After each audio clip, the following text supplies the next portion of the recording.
तो अभी आप सुन रहे थे स्मृति ईरानी को, जिन्होंने जॉर्ज सोरोस को लेकर जबरदस्त हमला बोला है। अब आपको बताते हैं कि आखिरकार जॉर्ज सोरोस है कौन, जिनके बयान पर बीजेपी भड़क गई है। और स्मृति ईरानी इस वक्त प्रेस कॉन्फ्रेंस कर रही थी थोड़ी देर पहले। तो अमेरिकी अरबपति हैं जॉर्ज सोरोस, जिन्होंने कहा था कि मोदी हटेंगे तो भारत में फिर से लोकतंत्र आएगा। भारतीय संसद में मोदी को अडानी पर जवाब देना ही होगा। जॉर्ज सोरोस के इस बयान पर स्मृति ईरानी ने कहा है कि सोरोस भारत के लोकतंत्र में दखल दे रहे हैं और सोरोस के टारगेट पर नंबर 1 है Narendra Modi. India, Modi and business tycoon Adani are close allies. Their fate is intertwined. Adani Enterprises tried to raise funds in the stock market but failed. Adani is accused of stock manipulation and his stock collapsed like a house of cards. Modi is silent on the subject, but he will have to answer questions from foreign investors and in parliament. Freedom app से सीखकर आप अचार बनाते हो क्या? अगर ऐसा है तो आप अपने अचार को 1 करोड़ फ्रीडम ऐप के जो ग्राहक हैं उन्हें बिना किसी खर्चे के आप उसे बेच सकते हैं। This will significantly weaken तो यहाँ पर आप जॉर्ज सोरोस को सुन रहे हैं, जो ये बता रहे हैं कि अडानी और जो मोदी हैं वो क्लोज अलाई हैं। और जिसके बाद अडानी के ऊपर जो आरोप लगे थे हिंडनबर्ग की ओर से, जिसके बाद स्टॉक का मार्केट में उनके शेयर्स गिर गए। उसके बाद संसद में मोदी को अडानी के ऊपर बोलना ही पड़ेगा और साथ ही साथ देश को भी, यानी भारत को भी, और जो फॉरेन इन्वेस्टर्स हैं उनको जवाब भी देना पड़ेगा। Modi and business tycoon Adani. तो यहां पर आप जॉर्ज सोरोस को सुन रहे हैं। आपको बता दें कि जॉर्ज सोरोस एक अरबपति हैं और ये बेसिकली हंगरियन और अमेरिकन एक नेशनल है जो अमेरिका में रहते हैं। और इनकी जो संपत्ति की अगर बात की जाए तो करीब $8 बिलियन से ज्यादा इनकी संपत्ति है और अलग अलग जगहों पे इन्वेस्ट करते हैं। इन्होंने $1 बिलियन का एक फंड बनाया था, जिस फंड के जरिए उन्होंने कहा था कि हम पूरी दुनिया में जो भी राष्ट्रवादी ताकतें हैं या फिर सरकारें हैं उनको हम हिला देंगे, उनको गिरा देंगे। इसलिए उन्होंने एक ओपन सोसाइटी करके एक एनजीओ भी खोला था, जिसके जरिए यह पैसा हर एक मुल्क में भेजा गया है। भारत में 1999 से ये काम कर रहा है। ये सोसाइटी, जो ओपन सोसाइटी जिसका हम जिक्र कर रहे हैं, जो जॉर्ज सोरोस ने बनाया था, वो काम कर रहा है। और स्मृति ईरानी ने क्या कहा है आपको एक बार सुनाते हैं। देश की जनता को एक नागरिक होने के नाते आह्वान करना चाहती हूं। एक विदेशी ताकत जिसके केंद्र बिंदु में है एक व्यक्ति जिनका नाम है जॉर्ज सोरोस। उन्होंने ऐलान किया है कि वो हिंदुस्तान के लोकतांत्रिक ढांचे पर चोट करेंगे। उन्होंने ऐलान किया है कि वो प्रधानमंत्री मोदी को अपने वार के मुख्य बिंदु बनाएंगे। उन्होंने ऐलान किया है कि उनके चलते वो हिंदुस्तान में अपनी विदेशी ताकत के अंतर्गत एक ऐसी व्यवस्था बनाएंगे जो हिंदुस्तान के हितों का नहीं बल्कि उनके हितों का संरक्षण करेंगे।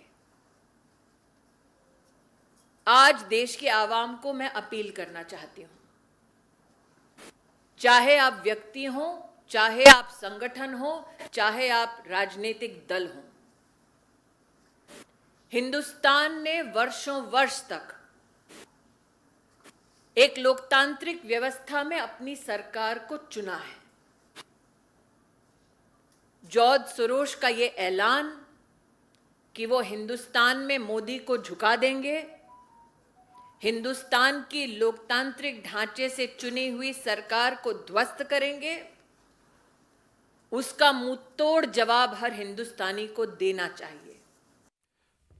तो यहां पर आपने सुना कि स्मृति ईरानी ने बहुत ही साफ शब्दों में जॉर्ज सोरोस पर आरोप लगाए किस तरह से उनके टारगेट पर है प्रधानमंत्री नरेंद्र मोदी। लेकिन जो बयान आया है, जिस बयान के जरिए जॉर्ज सोरोस सबसे ज्यादा सुर्खियों में आया है, जिसमें उन्होंने कहा है कि जो अडानी के साथ इस वक्त हुआ, या अडानी की कंपनी जो इस वक्त स्टॉक मार्केट में नीचे आई है, इसका पूरा का पूरा असर पड़ेगा मोदी गवर्नमेंट पे। और उन्होंने उम्मीद जताई है, यानी कि सोरोस ये कहते हैं कि उनको उम्मीद है कि इससे जो सरकार है, ये जो अभी मौजूदा सरकार है मोदी सरकार, वो गिरेगी और एक नई सरकार का रास्ता खुलेगा। तो कुल मिलाकर एक ऐसा व्यक्ति जो कि एक बिजनेसमैन है, जिसके पास फंड है, जो अलग अलग देशों में इन्वेस्ट करता है, अलग अलग मार्केट्स में इन्वेस्ट करता है, उसका एक सोसाइटी है जिसे ओपन सोसाइटी फाउंडेशन कहा जाता है, जिसके जरिए दुनिया के हर एक मुल्क में पैसा फंड किया जाता है। वो व्यक्ति जब इस तरह से किसी देश के पॉलिटिकल सिस्टम पर इस तरह का बयान देता है तो सवाल खड़े होते हैं। और यही वजह कि स्मृति ईरानी ने इस पूरे मामले पर बीजेपी का रुख क्लियर किया और साथ ही साथ जबरदस्त अटैक किया है जॉर्ज सोरोस पर। एक बार फिर से सुनाते हैं। व्यवस्था में अपनी सरकार को चुना है। जॉर्ज सोरोस का ये ऐलान कि वो हिंदुस्तान में मोदी को झुका देंगे, हिंदुस्तान की लोकतांत्रिक ढांचे से चुनी हुई सरकार को ध्वस्त करेंगे, उसका मुंहतोड़ जवाब हर हिंदुस्तानी को देना चाहिए। यह हम सबको ज्ञात है कि जब विश्व में इस बात की चर्चा थी कि कोविड में हिंदुस्तान का क्या हश्र होगा, तो प्रधानमंत्री मोदी ने 80 करोड़ नागरिकों की खाद्य सुरक्षा की दृष्टि से हर गरीब तक अनाज पहुंचाया। जब विश्व में यह चर्चा थी कि कोविड में हिंदुस्तान वैक्सीन और दवाई की दृष्टि से अपना संरक्षण कैसे कर पाएगा, तब प्रधानमंत्री मोदी जी के नेतृत्व में 200 करोड़ वैक्सीन की डोजेज न सिर्फ हिंदुस्तानियों को मिली मुफ्त, बल्कि साथ ही 160 देशों की सहायता हिंदुस्तान ने की। हिंदुस्तान इस बात का साक्षी है कि अमृतकाल का ये बजट। फ्रीडम ऐप से सीखकर आप अचार बनाते हो क्या? अगर ऐसा है तो आप अपने अचार को 1 करोड़ फ्रीडम ऐप के जो ग्राहक हैं उन्हें बिना किसी खर्चे के आप उसे बेच सकते हैं।